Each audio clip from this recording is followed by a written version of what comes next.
Ah, you're back.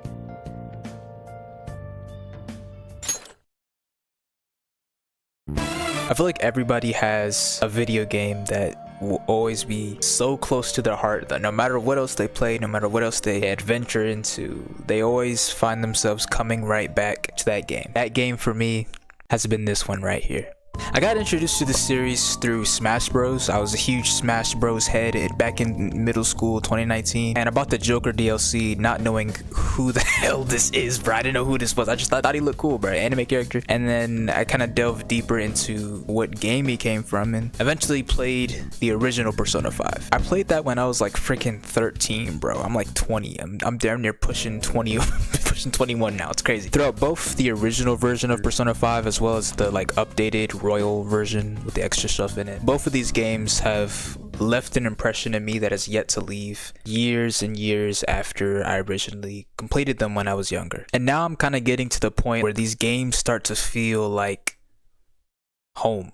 There's been many nights where I've literally just booted up this game and just fell asleep to the music, bro. To me, I feel like Persona 5 is a game about forming your own identity when faced with immense trauma, when faced with a world that, quite frankly, doesn't want you to be here, wants you to be either something else entirely or wants you to conform to whatever else that they would like to see you as. I really love that the main character isn't loved by everybody. I don't know why. I know the other Persona protagonists of this game, like, you know, you start the game off and like people really mess with you, like people really mess with you in the other games. What I really loved about the start of this game is that you start the game off being disliked by 80% of the people in around your surrounding area. Even freaking Sojiro, like, he doesn't mess with you at the beginning either. Like, nobody messes with the main character at the beginning, and I really love that. It really exemplifies that feeling of being an outcast, like feeling like you don't belong in a certain area, feeling like you don't have a home, and then realizing you have to slowly build your own in this new area. You could go through like literally every single party member in this game and see another story about someone that is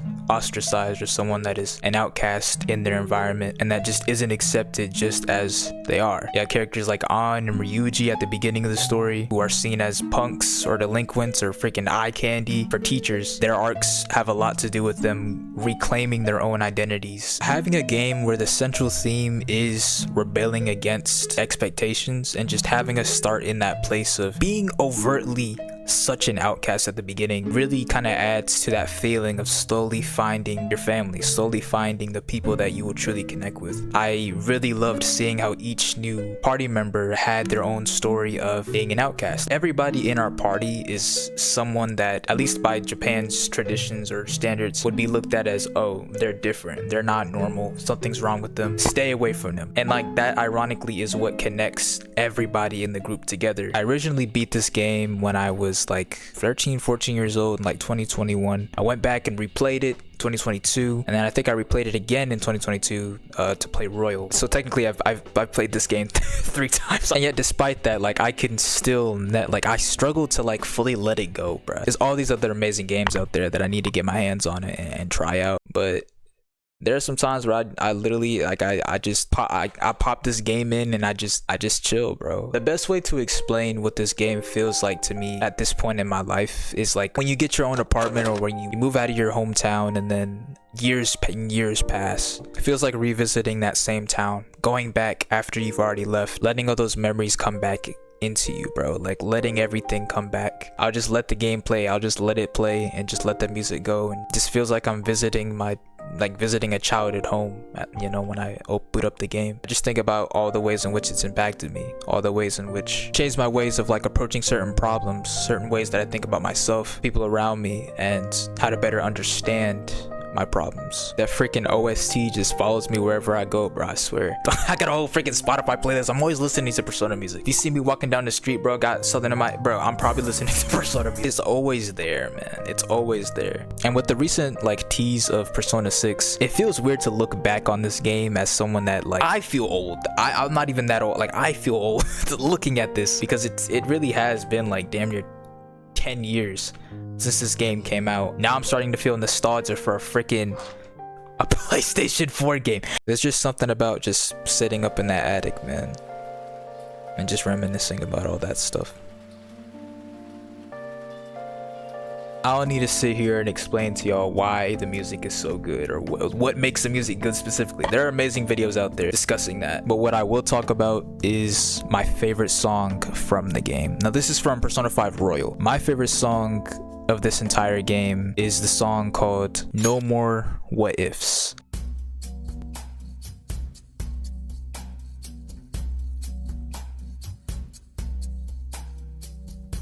It's a song that's heavily tied to Akechi's character and his arc throughout both the main game and also the third semester arc as well. And it's just a really melancholic, slow, just like jazzy kind of song. Much like the rest of the tracks on this game, it's always given me this sense of like peace, like the sense of everything's gonna be okay. The first sentence of the entire song is one that has stayed with me for years, bro. People come and they go, but some may stay with you though. It's a seemingly simple lyric on the surface, but to me it means so much. That's what so much of reality is, bro. You're gonna meet so many different kinds of people. Some will come, some will go. There will be people that will stay with you throughout it all, and that just ties back into the whole like found family aspect of this game. Building your own home, making something into a place where you can come back to it and be like, oh, this is a place for not only me to belong, but for all these other people to belong as well, and for us to all be there for each other. I just love that a dirty, dusty attic in a cafe that barely anyone goes to ends up becoming such a pivotal and meaningful place for all these characters in this story, and for me as well. Every time I look back on this damn attic, bro, I be thinking like I actually live there.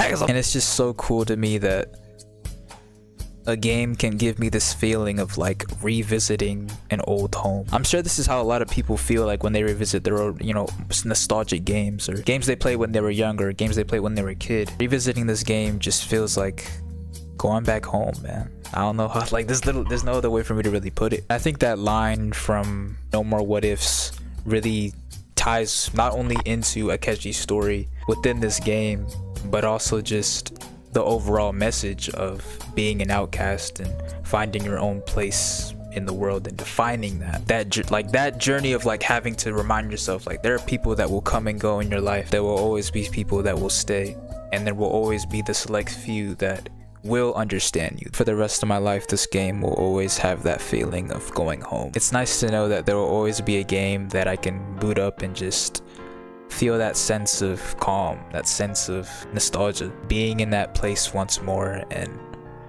just reminding myself that home isn't always something that you find. Sometimes it's something that you build. There are people that will come and go in your life, but there will be some who will stay with you, and I think that's what matters the most, and that's what I love about this game. Alright, yo, that was it, bruh.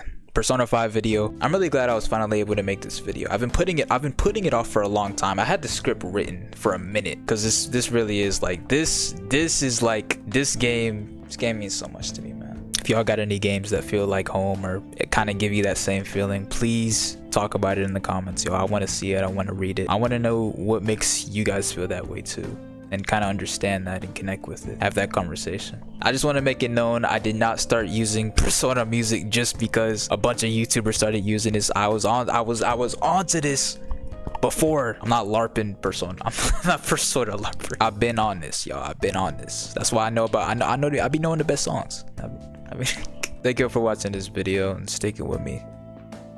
I'm gonna get out of here. Stay safe, eat well, take care of your minds and take care of your souls. And remember to be kind. Peace out.